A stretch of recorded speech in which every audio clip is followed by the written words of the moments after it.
Hello people, Elden Ring gameplay is finally here, and I gotta say I'm pretty damn happy with what I saw. So today in this video, I wanted to go over the things that caught my attention and speculate about what systems could be in place within the game. So without further ado, let's just dive right in. The first thing I wanted to talk about was the combat.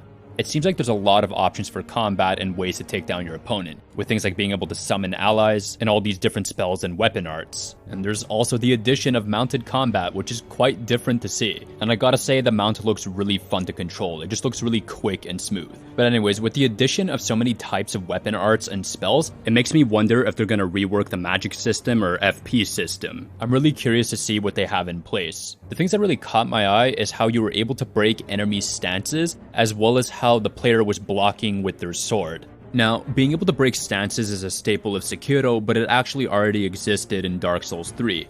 Depending on the enemy and where you were hitting them, as well as how consistently you were hitting them, you could actually put them in a stagger state, which allowed you to do a critical hit. What caught my attention in Elden Ring is that the player did this weapon art, by the looks of it, that staggered a dragon of all things. So it makes me wonder if certain attacks are meant to break enemy stances, as well as if all enemies have a posture system of some sort similar to Sekiro. And the other thing that caught my attention is that the player was blocking with their sword a whole lot in this gameplay preview. And I can't really tell since there's no UI, but I'm wondering if blocking with your weapon is more of a last-ditch effort to defend yourself, or if it's actually a viable form of defending by being able to time a block. Main reason I'm thinking about this is because in the fight with Godric, the player actually blocks an attack from him, which creates a very impactful and distinct sound. So I'm wondering if this is an indication of a deflection or timed block. Of course, this is just wild speculation, but I thought it sounded pretty interesting. Either way though, if there isn't really a deflection system or a posture system, it wouldn't bother me, because what I'm seeing so far, the combat is really good looking. It looks incredibly fluent, the weapons look interesting, the weapon arts look interesting, the spells look fucking insane, and the whole idea of summoning familiars is really cool.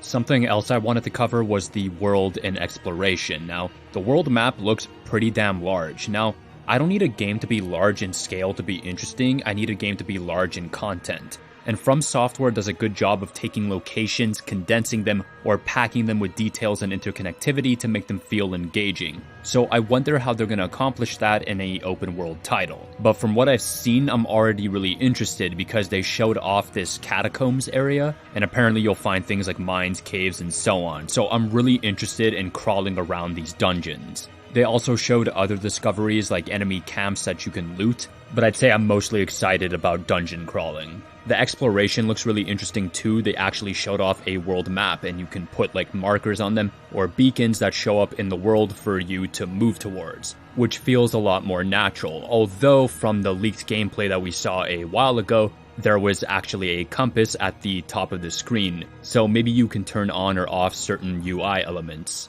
The traversal also looks really smooth, controlling the horse looks really fun, and on top of that they added these things called spirit springs that allow you to jump up cliffs, which is nice because when there's moments of verticality in an open world game, you usually have to climb up things like a mountain or go around in order to reach the top. But with this, you'll just be able to jump to the top, which makes exploration feel a lot quicker and more seamless. Now the location that really caught my attention was Stormveil Castle. This area looks incredibly large and it feels like there's going to be a lot of differing paths or interconnectivity within it. And this also showcased more of the verticality in the level design. For example, you can actually jump in this game now, and that might seem like a small thing, but that can actually add a lot to exploration. The mobility may not be close to something like Sekiro, but it still gives you a lot of options on how to traverse a location. For example, the player was jumping on pretty subtle level geometry, which would lead them to paths from the top, but on top of that, it also allowed them to sort of skip certain sections. So I'm pretty excited to see the different ways a player can tackle a location. There's even other things that the gameplay showed. For example, there's the addition of stealth, which is coming back from Sekiro, and I'm really glad to see that. There's also this personal crafting system from the looks of it, and they also showcased a bit of the online play. I also caught other things. There also seems to be ambient music, which was something that was in Sekiro, but in other Souls games, For the most part, music only showed up in places like hub areas or during boss fights, so it's nice to hear some music while you're on your travels. Also, the NPCs they showed look really interesting. I'm really in love with Potboy already, and they also showcased Melina, who is most likely going to be your sort of firekeeper in this game. Another thing is that visually this game looks fantastic. It does look close to Dark Souls 3, but in terms of contrast and color, I think it actually looks better. The lighting looks fantastic, and just the general art direction looks great. Overall, I'm really happy with what we saw. I think the combat looks cool in terms of its different weapons, weapon arts, spells, spirit summons, and so on. It also just looks great in terms of fluidity. I think the world and exploration looks really cool too. I'm really excited to crawl around different dungeons, and Stormveil Castle looked really awesome. I can't wait to see the different paths that people can take and the interconnectivity within the place. And I just wonder what other locations are going to be like within the game. The mount also looks really fun to control during exploration and combat, and the general world and characters just has me intrigued. Anyways, what about you guys? Are you really happy with the gameplay? Did you catch anything interesting? Did you expect something more? I'd like to hear your thoughts. Anyhow, thanks for watching, and I hope you enjoyed. Peace.